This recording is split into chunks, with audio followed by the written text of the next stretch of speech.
High tension నెలకొంది. ప్రస్తుతం Rafale marine fighters కూడా రంగంలోకి దిగబోతున్నాయి. భారత్ కి 26 రాఫెల్ యుద్ధ విమానాలు రంగంలోకి దిగబోతున్నాయి. ఇప్పటికే 63,000 కోట్లతో ఫ్రాన్స్ తో ఒప్పందం కుదుర్చుకుంది భారత్.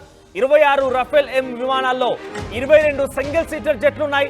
మరొక 4 ట్రైనర్ తో కలిపి డ్యూయల్ సీటింగ్ తో ఉన్నటువంటి జట్లు కూడా ఉన్నాయి. MiG-29K యుద్ధ విమానాల స్థానంలో రాఫెల్ ఎం జట్లు రంగంలో దిగబోతున్నాయి. 2031-32 నాటికి రాఫెల్ ఎం యుద్ధ విమానాలు డెలివరీ కాబోతున్నాయి. భారత్ పాక్ ఉద్రిక్తతల నేపథ్యంలో ముందే ఇవ్వాలని మోదీ ప్రపోజల్ పెట్టారట. దీనికి సంబంధించిన డీటెయిల్స్ చూస్తే గనక 63,000 కోట్లతో 26 రాఫెల్ ఎం ఫైటర్ జెట్స్ ఫ్రాన్స్ నుంచి తెప్పించుకోవడం కోసం ఇండియాతో ఒప్పందం కుదిరింది. దాని మీద సంతకం జరిగింది.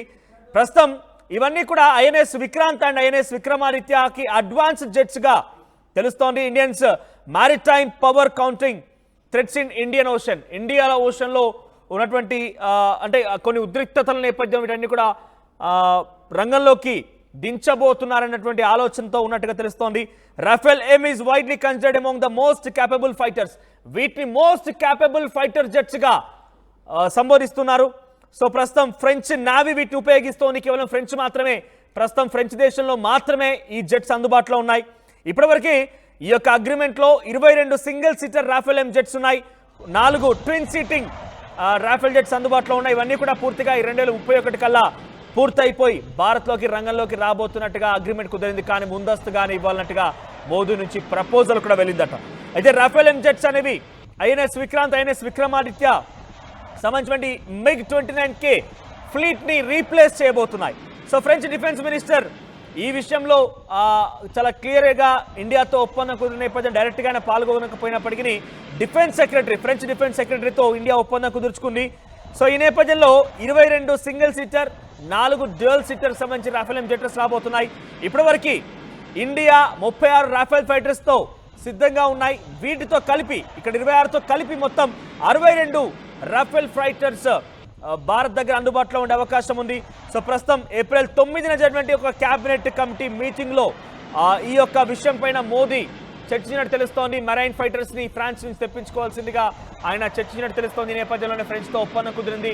సో 2031 కల్లా రావాల్సినటువంటి ఈ రాఫెల్ ఫైటర్స్ ని ముందస్తుగానే అవసరమైతే ఇవ్వవలసిందిగా మోదీ నుంచి మరో ప్రపోజల్ కూడా వెళ్ళింది. అంటే ఇవన్నీ కూడా సమకూరుస్తున్నారంటే ఏదేమైనా పాకిస్తాన్ పైన యుద్ధం ఖాయంగా కనబడుతోంది కాబట్టి ఇవన్నీ సమకూర్చుకుంటున్నట్టుగానే అర్థమవుతోంది. దీనికి సంబంధించి మరిన్ని అప్డేట్స్ రామ్దాస్ అందిస్తారు. ఎస్ రామ్దాస్, ఫ్రాన్స్ తో ఒప్పందం సంబంధించి 2031లో డెలివరీ కావాల్సిన రాఫెల్ ఎం ఫైటర్స్ ని ముందస్తుగా మోదీ ప్రపోజ్ చేస్తున్నాడు. ముందుగానే తీసుకురావాలని చెప్పి ఆయన కొంత ప్రపోజల్ పెట్టాడనంటే ఎలా చూడాలి దీన్ని? పాకిస్తాన్ తో ఉన్నటువంటి యుద్ధం కారణంగానే అన్ని రకాలుగా సమకూర్చుకుంటున్నట్టుగా భావించాలా? ఇది ఒక పెద్ద డీల్. యాక్చువల్ గా ఈ రాఫెల్ యుద్ధ విమానాల కొనుగోలుకు సంబంధించి ఇప్పటికే మనం ఫ్రాన్స్ తో ఒప్పందం చేసుకున్నాం. కానీ ఇప్పుడు భారత్ పాకిస్తాన్ ఉద్రిక్తతల నేపథ్యంలో తాజాగా ఇవాళ ఈ డీల్ జరగబోతుంది. దాదాపు 63,000 కోట్లకు సంబంధించిన డీల్ ఇది. ఫ్రాన్స్ తో ఇవాళ ఫ్రాన్స్ రక్షణ మంత్రి అలాగే భారత రక్షణ మంత్రి ఇద్దరు కూడా వర్చువల్ గా ఈ డీల్ ని సైన్ చేయబోతున్నారు. అలాగే రక్షణ శాఖ అధికారులు, ఫ్రెంచ్ అంబాసిడర్ ఇవాళ పాల్గొనబోతున్నారు ఈ డీల్ సంబంధించి. ముఖ్యంగా ఇది చాలా కీలకమైన పరిణామం అని చెప్పొచ్చు. ఇప్పుడు ప్రధానమంత్రితో భేటీ సందర్భంగా కూడా రాజ్నాథ్ సింగ్ ఈ అంశాన్ని కూడా భేటీలకు కూడా ఈ అంశాన్ని కూడా వివరించినట్టుగా తెలుస్తుంది. దాదాపు అంటే భారత నావిక దళం కోసం 26 రాఫెల్ యుద్ధ విమానాలకు కొత్తగా అంటే ఇప్పుడున్న వాటికి అదనంగా మరొక 26 ప్రస్తుతం జోడించబోతున్నారు. అలాగే ఇప్పుడు ఈ ఒప్పందాన్ని ఖరారు చేసుకున్నందుకైతే మరికొద్దిసేపట్లో ఒప్పందం కాబోతుంది. ఇది భారత నావిక దళ సామర్థ్యాన్ని అంటే ఖచ్చితంగా బలోపేతం చేస్తాయనడంలో ఎట్లాంటి సంబంధం లేదు, ఎట్లాంటి సందేహం లేదు. ఎందుకంటే దాదాపు 22 సింగిల్ సీటర్ జెట్లు, అలాగే ట్విన్ సీటర్ 4 ఇట్లా మొత్తం ఈ వేరియంట్లు ఉంటాయి. దాదాపు ఫ్రెంచ్ రక్షణ మంత్రి సెబాస్టియన్ ఈ ఒప్పందంపై సంతకం చేయడానికి భారత్ వస్తున్నారు. అయితే వ్యక్తిగత కారణాలతో ఆయన రావాల్సిన పర్యటన రద్దయింది కాబట్టి ఇప్పుడు ఇది వర్చువల్ గా వీడియో కాన్ఫరెన్స్ ద్వారా రాజ్నాథ్ సింగ్ తో మాట్లాడబోతున్నారు. సో ఆ రకంగా ఫ్రాన్స్ భారత్ మధ్య వ్యూహాత్మక భాగస్వామ్య ఒప్పందాలు ఇవన్నీ కూడా రక్షణ ఒప్పందాలు. ఇప్పుడు మనకు ఈ పాకిస్తాన్ తో ఉన్నటువంటి టెన్షన్స్ నేపథ్యంలో, సరిహద్దు టెన్షన్స్ నేపథ్యంలో మనకు బాగా పనికొస్తాయి. ఎందుకంటే ఇప్పుడున్నటువంటి పరిస్థితుల్లో ఈ రాఫెల్ యుద్ధ విమానాలు ఎక్కడైతే దాదాపు 2028-29 వరకు కూడా మనకి ఈ డెలివరీ ఉంటుంది. కానీ ఇప్పుడున్న టెన్షన్స్ నేపథ్యంలో మనకి ఇది తొందరగా అవసరమైతే ఇప్పటికిప్పుడు రప్పించుకునేందుకు కూడా అంటే అక్కడ ఉన్నటువంటి ఉత్పాదక సామర్థ్యాన్ని బట్టి ఎన్ని అందుబాటులో ఉంటే అన్ని వచ్చే అవకాశం లేకపోలేదు. అండ్ మోరోవర్ ఇప్పుడు ఈ జెట్ విమానాలన్నీ కూడా పూర్తిగా ఐఎన్ఎస్ విక్రమాదిత్య అలాగే ఐఎన్ఎస్ విక్రాంతిలో కూడా మోహరించబోతున్నారు. ఇవన్నీ కూడా విమాన వాహక నౌకలు. ముఖ్యంగా ఆ సముద్ర తలం నుంచి ఇవి మనం శత్రు టార్గెట్ ను ఛేదించడానికి చాలా ఈజీగా ఉంటుంది.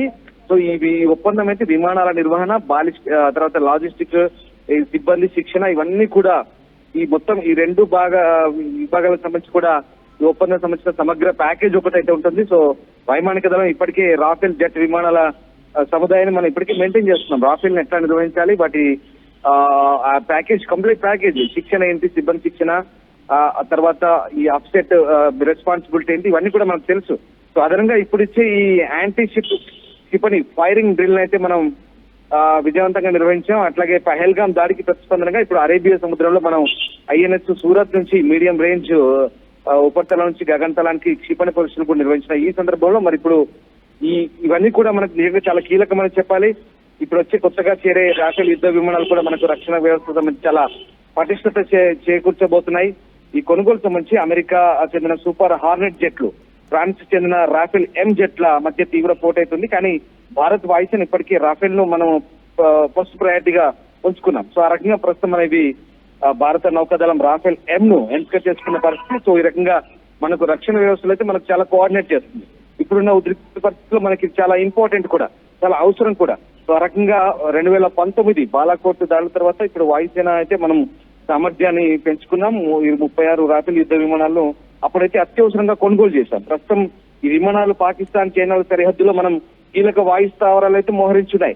ఇది శత్రు దేశాలకు భారత్ యొక్క నిజంగా మనం ఎంత అలర్ట్ గా ఉన్నామో వాళ్ళకు చాలా తెలియజెప్తుంది మన ఇంపార్టెన్స్ ఏంటో, మనం ఎంత స్ట్రాంగ్ గా ఉన్నామో. సో ఆ రకంగా పాక్ కవించలకైతే భారత సైన్యం సమర్థవంతంగా ఇప్పటివరకు తిప్పికొట్టగలిగింది. సో ఈ నేపథ్యంలోనే రాఫెల్ ఎం జెట్లను సమర్పించుకోవడం భారత్ కు మొత్తం రక్షణ వ్యవస్థను మరింత పటిష్ట చేసే అంశం ఇది. ప్రస్తుతం అయితే ఈ ప్రాంతీయంగా నెలకొన్న ఉద్రిక్తతలు, ముఖ్యంగా పాకిస్తాన్ తో ఉన్న సరిహద్దు సమస్యలు, అలాగే హిందూ మహాసముద్రంలో పెరుగుతున్న సవాళ్లు, అక్కడ కూడా మనకు సవాళ్లు ఉన్నాయి. సముద్ర దొంగలు ఉన్నారు, అలాగే చైనా ఆధిపత్యం పెరుగుతుంది హిందూ మహాసముద్రంలో. అక్కడ మనం కూడా స్ట్రాంగ్ అవ్వాలి, స్ట్రెంగ్తెన్ అవ్వాలి. సో ఆ రకంగా మనం ఇప్పుడు ఆ సవాళ్ళ నేపథ్యంలో వాయుసేనతో పాటు నౌకాదళం కూడా ఈ అత్యాధునిక క్లియర్ గా అంటే ఇప్పుడు పాకిస్తాన్ తో యుద్ధం నేపథ్యంలోనే ముందస్తుగా అంటే ఆల్రెడీ సంతకం అంటే ఇప్పటికి అగ్రిమెంట్ జరిగింది. 2031 కల్లా ఇవ్వాల్సిన రాఫెల్ ఎం ఫైటర్స్ ని ముందస్తుగా ఇవ్వాలి అంటే కేవలం పాకిస్తాన్ మీద యుద్ధం కోసమనే భావించాలా? అంటే ఇప్పుడున్న ఉద్రిక్తల నేపథ్యంలో ఈ డీల్ ఒక ప్రాధాన్యత సంతరించుకుంటున్న అంశం. ఎందుకంటే 2028 లేదా 2029 కల్లా అవి మనకు డెలివరీ చేయాలి. కానీ ఈ అంటే యుద్ధ విమానాలు అప్పటికప్పుడు తయారు చేయడం అంటే అవేం ఆట వస్తువులు కాదు, బొమ్మలు కాదు. వాటికి ఉన్న ఉత్పాదక సామర్థ్యం, వాటికి ఉన్నటువంటి నిర్దేశిత టార్గెట్లు, లక్ష్యాలను పెట్టుకొని దాన్ని బట్టి డెలివరీ ఉంటుంది. కానీ ఒకవేళ అందుబాటులో మనం ఆల్రెడీ ఒప్పందం డీల్ కుదుర్చుకుంటున్నాం, దాదాపు 63,000 కోట్లు. ఇప్పుడున్నటువంటి ఉద్రిక్తల నేపథ్యంలో మరి మనకి ఇది చాలా బలమని చెప్పాలి. ఒక రకంగా మానసిక స్థైర్యాన్ని నింపుతుంది, శత్రువులో ఆ స్థైర్యాన్ని దెబ్బతీసే అంశమే. 100% ఇది ఇక్కడ మనకున్నటువంటి శత్రువుకి ఇది చాలా సవాల్ లాంటిదే. ఎందుకంటే ఒకవేళ నిజంగా రాఫెల్ యుద్ధ విమానాలు కనుక విడిభాగాలు అప్పటికప్పుడు సమకూర్చుకొని తొందరగా తయారు చేయగలిగితే కనుక, ఆల్రెడీ ఫ్రాన్స్ దగ్గర రెడీగా ఉంటే కనుక మనకు 26లో ఎన్నో కొన్ని డెలివరీ చేసే అవకాశం ఉంది. అంటే ఇప్పుడున్నటువంటి విమానాలకు ఇవి అదనంగా మనకు జోడీ చేయబడుతున్నాయి. సో ఆ రకంగా మనమైతే పూర్తి స్థాయిలో ఆధునిక టెక్నాలజీ సమకూర్చుకుంటున్నాం. సో ఆ రకంగా సముద్ర మార్గంలో భద్రత కావచ్చు, మనకు ఎప్పటికైనా లాంగ్ రన్ లో మనకి ఇది పనికి వస్తుంది. ఇప్పటికిప్పుడు కాకపోయినా దీనికి రక్షణ వ్యవస్థలో మనం ఏ రకంగానైనా ఇప్పుడు ఉన్నటువంటి భౌగోళిక రాజకీయ పరిస్థితుల నేపథ్యంలో ఇది ఒక వ్యూహాత్మక ఒప్పందం, ఇది ఒక వ్యూహాత్మక డీల్ ఇది. సో సమకాలీన భద్రతా సవాళ్ళను ఎదుర్కోవడం, ముఖ్యంగా సరిహద్దుల్లో ఉధృతం నెలకొన్న ప్రస్తుత పరిస్థితుల్లో అయితే ఇటువంటి అత్యాధునిక ఆయుధ వ్యవస్థలు అయితే చాలా కీలకం. అదే మనం నొక్కి చెప్తున్నాం. ఇప్పుడు ఈ రాఫెల్ డీల్ కూడా అదే. ఇప్పుడున్నటువంటి పరిస్థితుల్లో మరి ఫ్రాన్స్ మంత్రి రావాలి కానీ ఇండియాకి రాలేకపోయిండు. బహుశా ఆయన కొన్ని పరిస్థితుల వల్ల రద్దయింది. కాబట్టి ప్రస్తుతం భారత్, ఫ్రాన్స్ ఇది వర్చువల్ గా ఈ ఒప్పందాన్ని చేసుకోబోతున్నాయి.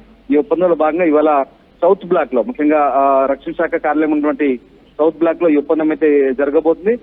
మరికొద్దిసేపట్లో జరగబోయే ఈ ఒప్పందానికి సంబంధించి దాదాపు 2028-29 వరకు అయితే రావాల్సింది. అట్లాగే 32 వరకు కూడా యాక్చువల్ గా టార్గెట్ పెట్టారు. మరి ఫ్రెంచ్ రాయబారి థియరీ మథో హాజరవుతున్నారు.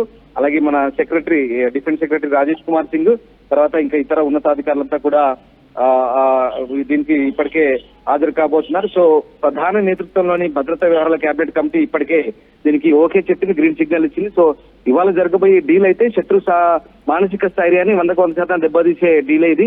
ఇప్పటికిప్పుడు రాఫెల్స్ మన భారత్ లో ల్యాండ్ అయినా కాకపోయినా 100% ఇది మనకు వ్యూహాత్మకంగా రక్షణ భద్రతా చర్యల భాగంగా సముద్ర జలాల్లో మనకి ఇది 100% ఇది చాలా గట్టి బలాన్ని ఇచ్చే అంశం. Right, thank you Ramaraj. మొత్తం మీద ఫ్రాన్స్ నుంచి 63,000 కోట్ల రూపాయలు వెచ్చించి 26 రాఫెల్ ఫైటర్ జెట్స్ రంగంలోకి దింపుతోంది భారత్. ఇప్పటికే దీనిపైన అగ్రిమెంట్ పూర్తయింది. అయితే 2031 రావాల్సిన వాటిని ముందస్తుగా ఇవ్వాలని ప్రపోజల్ పెట్టినట్టు తెలుస్తోంది. అయితే ఇండియన్ ఓషన్ లో కూడా కొంత ఇబ్బందికర వాతావరణం ఉంది కాబట్టి అక్కడ వీటిని వినియోగించడానికి తీసుకెళ్తున్నట్టు తెలుస్తోంది. అయితే ప్రస్తుతం ఇప్పుడు ఈ సంతకం చేయడం అనేది కొంత ఉద్రిక్తతలు తాగుతీస్తుంది. పాకిస్తాన్ భారత్ మధ్య ఉద్రిక్తతలు ఉన్నాయి కాబట్టి ఇప్పుడు సంతకం చేయడం పైన కొంత ఆసక్తి రేపుతోంది. కానీ ఇప్పట్లో అవి పూర్తయి వచ్చే అవకాశం లేదు. ఇప్పటికే భారత్ దగ్గర 32 సుమారుగా 36 రఫేల్ ఉన్నాయి. ఇప్పుడు ఇవి రంగంలో కనుక దిగితే మొత్తం సంఖ్య 62కు చేరే అవకాశం ఉంది. సో భారత్ పెద్ద ఎత్తున యుద్ధ సామాగ్రిని సమకూరుస్తోంది.